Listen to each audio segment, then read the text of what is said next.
everybody, I'm here to do block number 30 of my Crazy Us quilt. You heard me right, block number 30, that is the last block. So we are sewing the last block today, and then I will be able to start doing the embellishments. So I hope you guys are excited. I'm excited. Can't wait to be, to move on to the next phase. I have learned something about myself recently as a crafter. I very much enjoy the starts and finishes of projects more than the middles. I enjoy planning projects and gathering all the stuffs together, and then I very much enjoy the finish high, the high you get of finishing something. I very much enjoy those, so I am very excited to be on block number 30. And on all my other blocks, I have started with a 5-sided shape. This time I went ahead and just grabbed a 4-sided shape, and just because I wanted to experiment, I wanted to see what would that be like. Okay, oops, I really don't want that in here, but this strip will be perfect for right on here. You can see how this is kind of, bowing a little bit. We're gonna fix that by just laying this straight edged piece on here, and we're gonna sew along the straight edge and ignore the bow. And that bow would just be in the fabric, underneath there. Nobody will ever notice it, because nobody's ever going to take your quilt apart and look at what the inside looks like. That's just not how it works. So this is a very beginner friendly project. If you haven't joined me before, this may be the finishing block, but you can still go back and catch up. It's one of the fabulous things about YouTube, is that ability to go back and finish. Okay, I already have this fabric here, so I don't want to use that again. If I can avoid it. Oh, no, it's not going to be quite big enough. Let's see, this has that really pretty edge on it that I like, so I'm going to go ahead and lay it on this direction and just zip across there and do it. I'm gonna jump over here to my favorite decorative stitch. It's my favorite because it's still fast, but it adds that decorative element. There we go. Moving through rather quickly.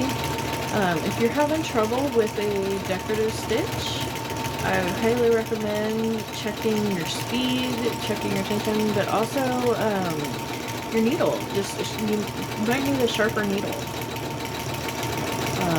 That makes a big difference on your decorative stitches, more so than on the plain stitches.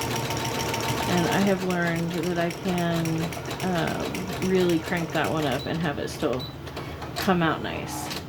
So that's part of why it's one of my favorites. And then I like to flip this back and make sure that I did get the edge underneath, which I did this time. And so I can go ahead and just rotate and work on this edge. That's a little too small. There we go. Here's a piece of this. It's big enough. So one of the things that I really love about this quilt is that it's going to be, it's such a compilation of my projects over the last couple of years. Oops. I want to switch back to my regular straight stitch. I'm going to go ahead and cut that thread and pop that off and start again. Just because I don't want that decorative edge messing with the flip in a minute. That decorative stitching. So,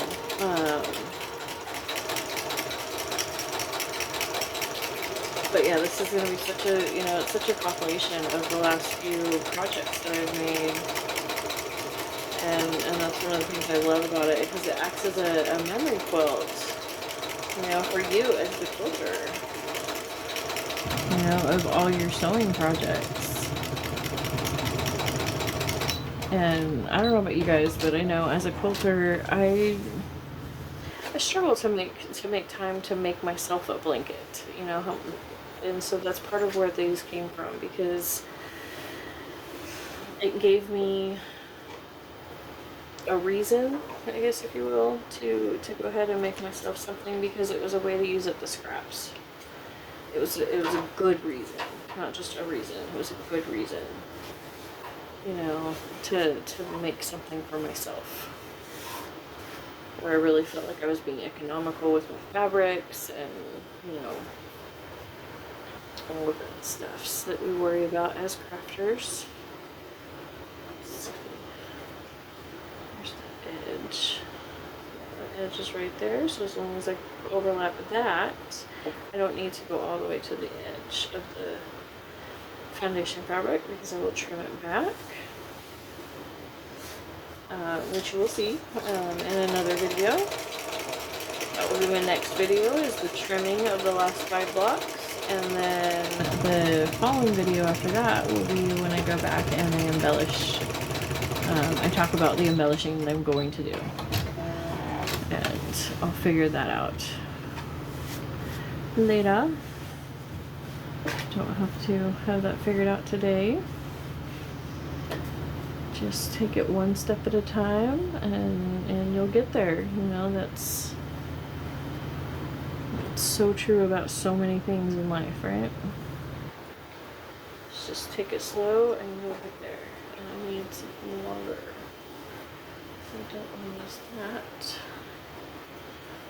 Let's see, is this long enough? Maybe. We'll see.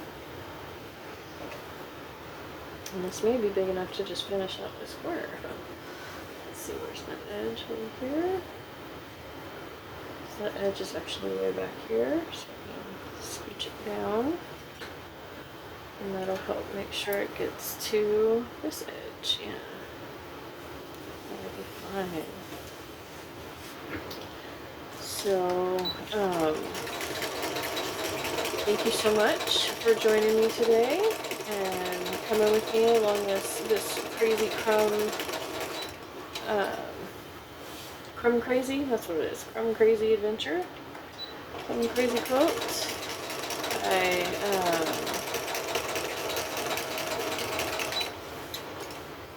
This is I don't know, I've done several videos today because I film these ahead. I just sit down and I do a bunch of them. And so I'm kind of losing track of my thoughts.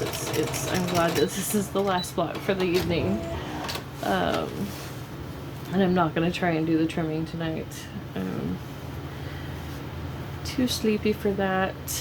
This is not the time of day to be trying to cut with any kind of precision, and let alone make any kind of decisions as far as the embellishing goes. Okay, so I have that corner covered, that corner is covered. Let me double check this one. Yep, that corner is covered. So I only have a little bit more on this corner. So what I'm going to do is I'm going to kind of fold it back. So that way I can have an idea of how wide. I need something about that wide. And this will work great. And see, I'm not even going to worry about that jaggedy edge. I just make sure to lay this down, just in from that jaggedy edge. And it will be just fine. So, don't forget to like and subscribe if you have not already. I greatly appreciate that. My channel has been growing so much lately. I greatly appreciate all of you just helping me do that. All of those watched minutes help. And there we go. Now we flip. Because we use such large pieces, we are already done. We are done with the last block. Wow. so happy you guys joined me on this.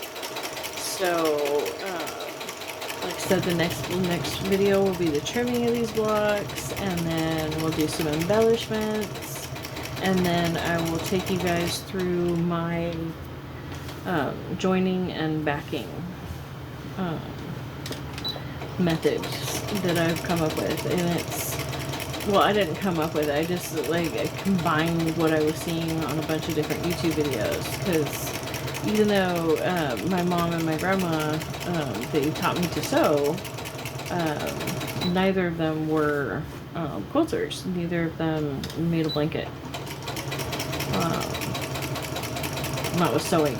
My mom, she learned to crochet and crocheted quite a bit there for the last few years of her life, and so I have a couple of blankets that way, but she did not sew a blanket.